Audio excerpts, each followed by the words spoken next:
escalating tensions with Beijing, President Donald Trump has signed an executive order barring transactions with 8 Chinese apps, including Ant Group's Alipay and WeChat Pay, to protect America's national security. Trump's order said, "Action is needed to deal with the national emergency caused by the pervasiveness of the spread of apps created and controlled in China." The ban against the 8 Chinese apps includes Alipay, CamScanner, QQ Wallet, SHAREit, Tencent QQ, VMate, WeChat Pay, and WPS Office, which will come into effect in 45 days from Tuesday.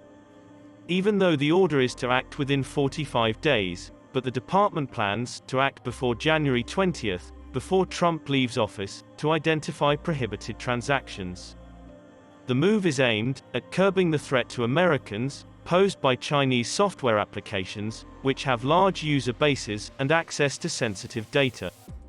Trump's order says, by accessing personal electronic devices such as smartphones, tablets, and computers, Chinese connected software applications can access and capture vast swaths of information from users, including sensitive personally identifiable information and private information. The data collection would permit China to track the locations of federal employees and contractors and build dossiers of personal information. The United States has assessed that a number of Chinese connected software applications automatically capture vast swaths of information from millions of users in the United States.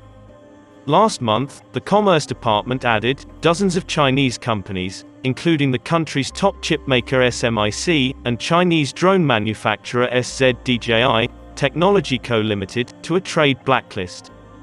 Also, last month the administration published a list of Chinese and Russian companies with alleged military ties that restrict them from buying a range of US goods and technology. In November, the administration put on hold an effort to blacklist Ant Group, the Chinese financial technology company affiliated with e-commerce giant Alibaba. Meanwhile, Chinese authorities are planning to force Ant Group to share troves of consumer credit data, a further push to curb what Beijing regards as its unfair competitive advantage over smaller rivals.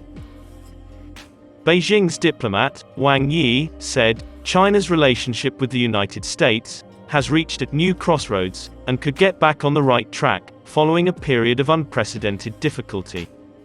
He said, recent US policies towards China had harmed the interests of both countries and brought huge dangers to the world. But there was now an opportunity for the two sides to open a new window of hope and begin a new round of dialogue. Wang said, he urged the US to respect the social system and development path chosen by China, adding that, if Washington learns lessons, the conflicts between the two sides could be resolved. Now, he is expecting the election of Joe Biden as US president. Relations between Washington and Beijing may improve and allow Washington's China policy to return to objectivity and rationality. However, Biden, who will take office on January 20th, has continued to criticize China for its abuses on trade and other issues.